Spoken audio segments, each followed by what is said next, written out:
వైఎస్ఆర్సీపీకి సపోర్ట్ చేయొచ్చు కదా అని అంటారు. ఒకటి,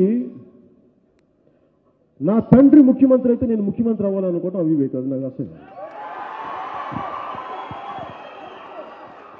ఎలా ఇది రాజరికమా అని అడుగుతాను. ఇప్పుడు నేను నీ టాలెంట్ ఏం చెప్పు. రాజకీయాల్లో రాజకీయ మంత్రులు పిల్లలు రాకూడదా అంటే నేను రాకూడదని నేను చెప్పట్లేదు, కానీ ప్రూవ్ చేసుకొని రండి. ఇలా చనిపోగానే నేను వచ్చి ముఖ్యమంత్రిని అవుతానంటే అది ఎలా కుదురుద్దని నాకు బాధ కలుగుతుంది.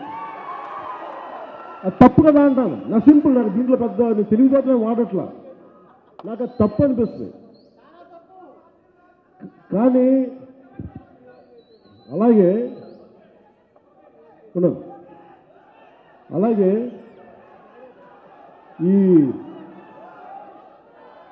లోకేష్ గారి గురించి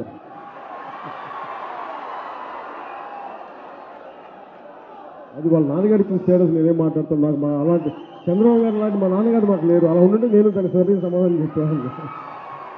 మా నాన్న పోలీస్ కానిస్టేబుల్ నుంచి అసిస్టెంట్ ఎక్సైజ్ సూపరింటెండెంట్ రిటైర్ అయ్యారు. సో మా నాన్న లేరు ఇప్పుడు మాట్లాడడానికి. వాళ్ళ నాన్నగారేమో చీఫ్ మినిస్టర్. చీఫ్ మినిస్టర్ తలుచుకుని దెబ్బలు కొదవన్నట్టు వాళ్ళ అబ్బాయిగా నిర్ణయించాను. మేబీ ఆయన ఎబిలిటీ ఉందేమో, వాళ్ళ నాన్నగారు చూస్తుంటారేమో, నాకైతే తెలియదు. వాళ్ళ నాన్నగారు చూసుకొని ఉండొచ్చు. నేననేది జనసేన పార్టీ ఆవిర్భావం, దాని విధానాల గురించి మాట్లాడుతున్నాను. దాంట్లో సంబంధం ఉన్నాయో మాట్లాడుతున్నాను.